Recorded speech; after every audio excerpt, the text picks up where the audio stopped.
मधुमंगल गए अपनी बहू तो लाने के लिए। जब अपनी बहू को लाने के लिए गए तो वहां पर आप जैसे जानते होंगे, जब बहू की विदाई होती है तो माताएं अपनी बिटिया को समझाती हैं, सिखाती हैं कि बेटी कैसे ससुराल में रहना है, कैसे आचरण करना है, कैसे माता पिता सास ससुर की सेवा करनी है। इस प्रकार से माता जो है वो सिखाती हैं, बताती हैं, समझाती हैं। मैया भी सिखा रही थी, सब चीज बता रही थी। कौन? मधुमंगल की जो पत्नी है उनका नाम है माधवी। माधवी एक गोपी है। माधवी को सिखाती है, समझाती है, सब बताया, सब सिखाया, सब समझाया, लेकिन अंत में एक बात कहती है। कहती तू जा तो रही है वृंदावन अपने ससुराल, लेकिन सबसे मिलना जुलना बात करना, लेकिन एक व्यक्ति से वहां बच करके रहना। तो किससे? अरे वो कृष्ण है, तेरे पति का सखा है, मित्र है, उससे जरा बच के रहियो बेटी तू। इतना माँ ने कहा। बोले क्यों बच के रहूं? अरे कहा जो एक बार तूने उसका मुख देख लिया तो फिर दोबारा किसी का मुख देखने लायक नहीं रह जाएंगे। ऐसा है उसका चरित्र, ऐसा है उसका चरित्र। बार बार माँ ने खूब अच्छे से समझाया, इतना बता दिया, इतना बता दिया कि उसने मन में निश्चय कर लिया कि मैं अब कृष्ण का मुख नहीं देखूंगा। मधुमंगल आए, भोजनादि कार्य हुआ, विदाई का समय आया। बहू की विदाई करा करके मधुमंगल निकलते हैं और जब रास्ते में मधुमंगल अपनी बहू, अपनी पत्नी माधवी से बात करते हैं तो माधवी से सबके बारे में बता रहे हैं। अपनी माता जी के विषय में बताया, पिताजी के विषय में बताया, सबके बारे में बताया, अपने सखाओं के बारे में बताया। फिर कहते मैं तो बताऊं, एक मेरा परम सखा है, उसका नाम कृष्ण है, तू उसे जब मिलेगी ना तेरे को बहुत आनंद आएगा। जैसे ही कृष्ण नाम कान में आया तुरंत माधवी ने अपना घूंघट डाल लिया, कहीं कृष्ण सही में तो नहीं आ गए। कुछ बोली नहीं, बार बार कृष्ण कृष्ण कृष्ण कृष्ण की ही बात करते मधुमंगल चले जा रहे थे। इतने में वृंदावन आ गया और भगवान श्री कृष्ण तो पहले से ही उस रास्ते पर खड़े थे, पता था इसी रास्ते मधुमंगल आएगा। बहुत अच्छी कथा है, बहुत ध्यान से सुनिएगा। भक्ति क्या होती है, श्री कृष्ण का विरह क्या होता है, ये इस कथा में आप जानेंगे।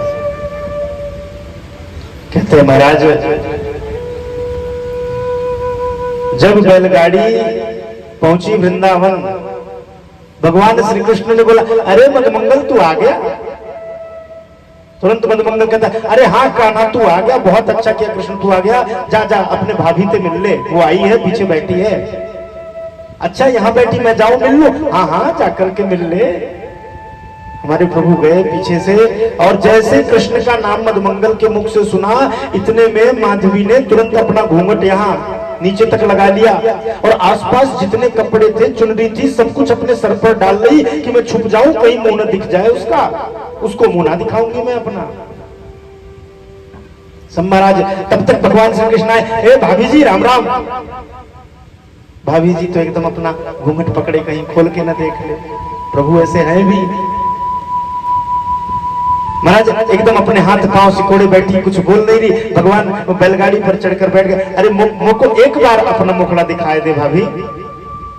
कुछ नहीं बोल रही, बार बार एक बार दिखा दे, और पकड़ ली, नहीं मैं नहीं दिखाऊंगी। अरे कहा एक बार दिखा दे, मेरी भी बहू आएगी तो मैं सबसे पहले तेरे को उसका मुंह दिखाऊंगा, लेकिन एक बार मुझे अपना मुंह दिखा दे।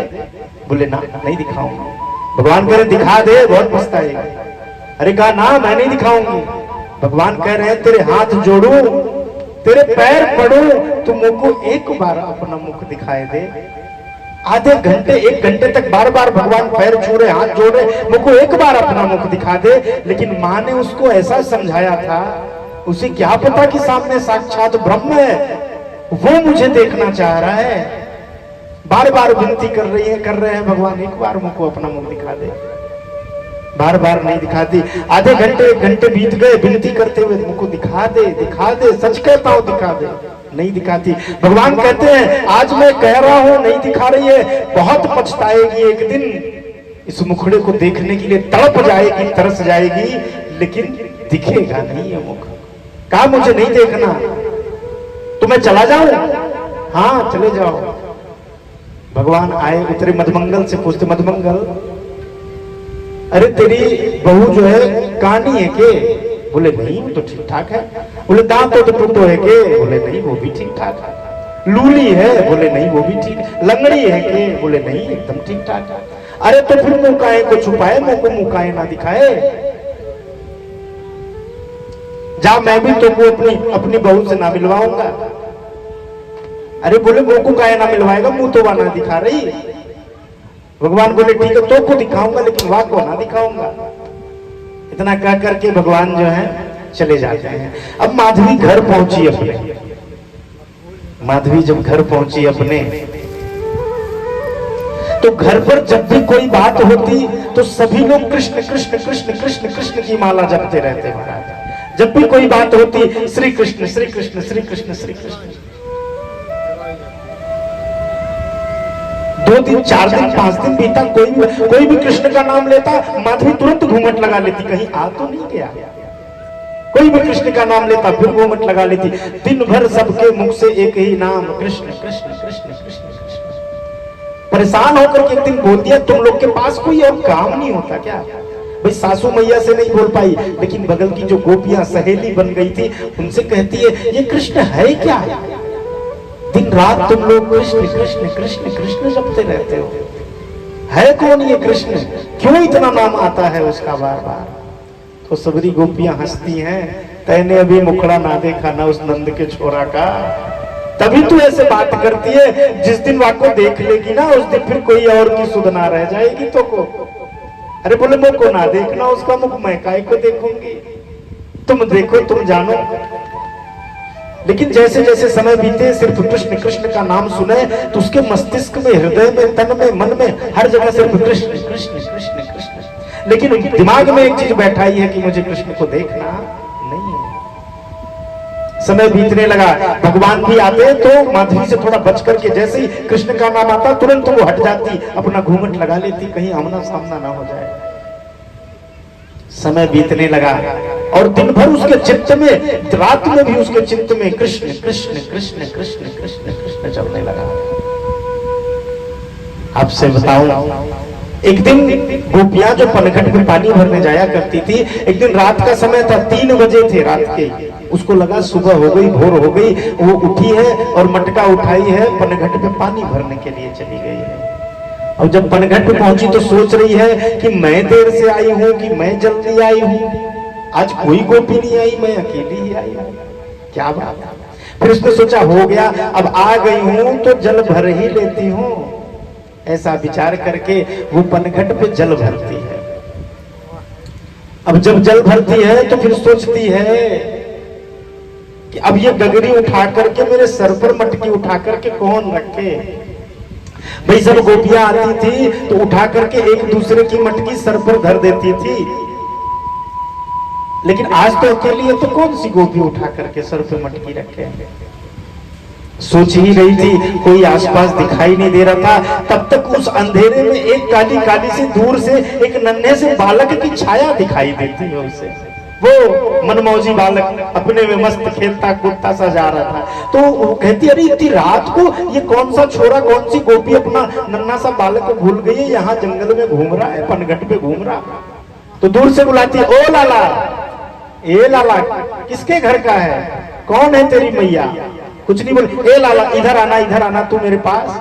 भगवान, अंधेरा तो था ही, धीरे धीरे भगवान ठुमक ठुमक चलते चलते आ जाते हैं। पूछती है माधवी, कौन है, किसके घर का है तू, कहां को घर है तेरा? इस प्रकार से बार बार पूछ रही। भगवान कुछ नहीं कहते। भगवान नन्हे से आए, जो मटकी रखी थी उसी मटकी को पकड़ करके खड़े हो गए। जब मटकी को पकड़ करके भगवान खड़े हुए तो उस मटकी को पकड़ती है माधवी भी कि पकड़ लो कहीं मटकी इधर उधर न गिर जाए। और जब माधवी ने मटकी पकड़ी तो भगवान उसे उठाने का प्रयास कर रहे हैं, तो भगवान के साथ साथ माधवी ने भी मटकी को उठाया। जब भगवान मटकी को उठा रहे हैं तो मटकी ऊपर उठने के साथ साथ भगवान भी बड़े होते चले जा रहे हैं, लंबे होते चले जा रहे हैं। भगवान इतने लंबे हो गए कि वाकई मटकी उठा करके वाकई सर पर धर दई महाराज। और जैसे ही सर पर मटकी धरी तो भगवान का मुख और माधवी का मुख आमने सामने हो गया।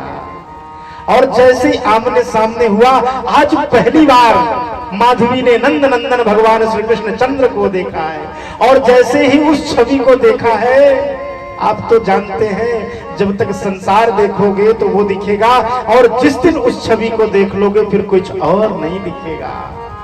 जैसे देखी आंखें खुली की खुली, धड़कन जहां की तहां, महाराज एक बुखार सा हो आया उसे। और प्रभु एक बार वो छवि दिखा करके ऐसा गए हैं, अंतर ध्यान हुए कि महाराज वो सर पर मटकी धरे वहीं खड़ी रह गई।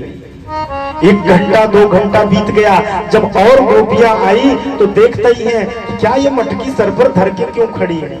उसकी मटकी उतार करके गोपियों ने नीचे रखा, उसके आंखों के आगे हाथ फेर रही हैं, उसको हिला डुला रही हैं, उसको बैठाया, पानी पिलाया, लेकिन वो तो अब उसी छवि को ध्यान कर रही है कि कहां चली गई वो छवि। तब तक एक गोपी कहती है, अरे लगता है आज इसने नंद के छोरों को देख लिया क्या। एक गोपी कहती है, नंद के छोरे को देख लिया क्या। तब कहती है, अरे वो सांवरा सा था, नन्ना सा था, फिर बड़ा सा हो गया, एक बार उसको मुझे दिखा दो, सिर्फ एक बार दिखा दो।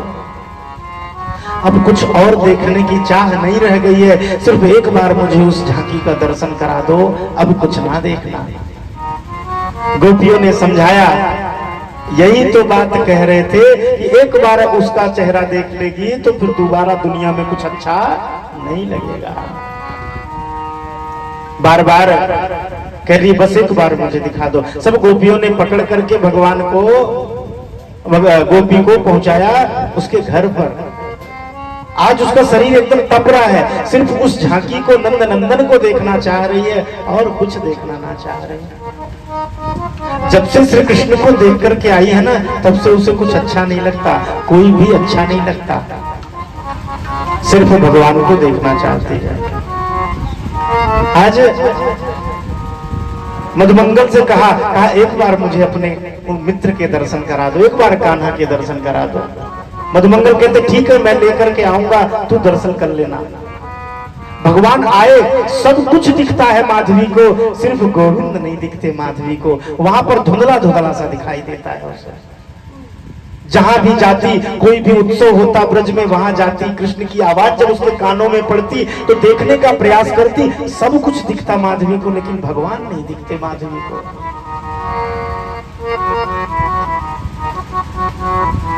हमेशा प्रभु को देखना चाहती, कहीं पे भी किसी भी तरह से बस दिख जाए एक बार। सालों बीत गए लेकिन भगवान का दर्शन ना हो पाया। फिर उसी समय ये गोवर्धन की लीला हुई। अब जब गोवर्धन की लीला हुई तो भगवान भाग नहीं सकते। सब गोपियां कहती कि सबको दिखते हैं भगवान, इसे काहे ना दिखते। एक गोपी कहती है चल मैं आज तो दिखाऊंगा, क्योंकि आज कन्हैया भाग ना पाएगा, आज तो पर्वत उठा करके रखा है उसने। अब गोपी लेकर के आई कि भगवान सबके बीच में एक टीले पर पर्वत को उठाए खड़े हैं। सब लोग उस 84 कोस ब्रजमंडल के सभी गोप गोपी उस पर्वत के नीचे हैं, और वो दूर से सबको हटाते हुए सखी लेकर के माधवी को आ रही है। वो देख वो है कृष्ण, वो देख वो है कृष्ण, लेकिन सब कुछ दिखे माधवी को, बस प्रभु ना दिखे माधवी को। माधवी को इतना कष्ट हो, इतना पछतावा हो, क्यों मानी मैंने माई की बात अपनी। आज सामने है नंद नंदन, फिर भी मैं उन्हें देख नहीं पा रही। सोचिए कैसा विरह होगा माधवी के पास कि मैंने इतनी बड़ी गलती अपने जीवन की क्यों की कि सामने साक्षात पारब्रह्म श्री कृष्ण बाल रूप में बैठे थे और मैंने उनको अपना मुख नहीं दिखाया। कितना बड़ा दुर्भाग्य है मेरे लिए। गोवर्धन लीला हो गई और भगवान के पास आती है माधवी अकेले, भगवान के चरणों पे गिर जाती है, क्योंकि आवाज सुनाई दे, भगवान दिखाई ना दे, करे तो क्या करे वो। आज आई है, भगवान के चरणों में बैठ गई, कहती प्रभु कौन सा अपराध हो गया है मुझसे जो आप सामने होते हो लेकिन दिखाई नहीं देते। कुछ तो बोलो प्रभु, मेरे लिए कुछ तो बोल दो आप। तब भगवान कहते माधवी तुझसे मैंने कही थी पछताएगी तो दिखा दे मुझे एक बार अपना मुंह, लेकिन तूने मेरी एक बात ना मानी। अरे बोले प्रभु अब क्या कर लूं, मैं माँ के बात में आ गई अपने, और मैं ऐसी गलती कर गई, लेकिन इस अपराध की सजा कब तक भुगतनी पड़ेगी? आज मुझको बता दो, 1 साल नहीं दिखोगे, 2 साल नहीं दिखोगे, 5 साल नहीं दिखोगे, 10 साल नहीं दिखोगे, 20 साल नहीं दिखोगे, लेकिन एक अवधि बता दो, मैं उस अवधि के सहारे जी लूंगी, लेकिन इस पल पल का मरना मुझसे नहीं होता है। आप बता दो मुझे कि आप कब दर्शन दोगे? बोले सोच ले, क्योंकि अवधि बहुत बड़ी हो सकती है। अरे बोले कितनी बड़ी होगी प्रभु? इस जीवन से तो बड़ी नहीं होगी, कभी तो दर्शन दोगे। भगवान कहते हैं ये मत सोच कि सिर्फ जीवन बहुत बड़ा है तेरा, अरे जो जीवन है ये अवधि उससे भी बड़ी हो सकती है। पूछती है माधवी, प्रभु बता दो कितनी प्रतीक्षा करनी पड़ेगी आपके दर्शन के लिए, मुझे कितना इंतजार करना पड़ेगा? भगवान मौन हो जाते हैं। सोच ले, कर पाएगी तू? बोले प्रभु बता दीजिए, उसके लिए तो आप जो कहो मैं करूंगी, लेकिन मुझे उस छवि के दर्शन करने हैं, एक बार मुझे दर्शन करा दो। जानते हैं भगवान ने क्या कहा है माधवी से? तुझे 2, 4, 10, 20 साल तक प्रतीक्षा नहीं करनी होगी माधवी। माधवी पूछती कितनी प्रतीक्षा करनी होगी? भगवान कहते हैं तुझे पूरे 1 युग तक प्रतीक्षा करनी पड़ेगी, 1 युग की प्रतीक्षा। तुरंत बेहोश होकर गिर पड़ी, उठाया प्रभु ने, सहारा दिया, फिर भी भगवान बार बार आंख मीच रही है कि अभी शायद दिख जाए। आंखें लाल हो गई, आंखें सूज गई, लेकिन प्रभु नहीं दिख रहे। 1 युग, प्रभु इतनी लंबी परीक्षा, 1 युग की परीक्षा। भगवान बोले वो तो करनी पड़ेगी तुझे। और जानते हैं त्रेता के बाद, द्वापर के बाद ये माधवी कलयुग में जन्म लेती है। और ये माधवी कलयुग में कौन है आप जानते हैं? बहुत बड़ी भगवान की भक्त मीराबाई कलयुग के रूप में जन्म लेती हैं। आपको क्या लगता है मीरा कोई विद्यालय गई थी, कोई स्कूल गई थी? कौन से पद ऐसे, कौन सा विरह था जो भगवान के पद गाया करती थी वो? ये इस जन्म का कोई विरह नहीं था महाराज, ये पूर्व जन्म का विरह था श्री कृष्ण के प्रति। बचपन में जब मीराबाई थोड़ी सी बड़ी हुई ना, तो एक दिन बारात जा रही थी दरवाजे से, तो अपनी मैया से पूछती, ए मैया ये क्या हो रहा है? अरे बोले ये दूल्हा जा रहा है ब्याहने अपनी दुल्हन को। तो मैया से पूछती है मेरा दूल्हा कब आएगा मुझे ब्याहने? बार बार मैया से पूछती मेरा दूल्हा कब आएगा मुझे ब्याहने के लिए। मैया समझाती अरे तू अभी छोटी सी है, अभी दूल्हा कहाँ आएगा? लेकिन दिन रात वही रट लगाए रहती कब आएगा मेरा बीद। तो एक दिन मैया ने कहा अरे ये है तेरे बीद गिरधर, यही है तेरे बीद। तो आज अगर मीरा पद गाती थी महाराज, तो ये इस जन्म का विरह नहीं था, ये पूर्व जन्म का, पिछले जन्म का विरह था। क्योंकि जब मीरा पद गाया करती थी तो परमेश्वर साक्षात उनके सामने प्रकट होकर के उस पद पर थिरका करते थे, उस भजन को सुना करते थे। तो आइए हम आप मीराबाई के कुछ पदों को याद करते हुए कथा में आगे बढ़ते हैं। बोलिए भक्त वत्सल भगवान की जय, राधा गोविंद भगवान की जय, जय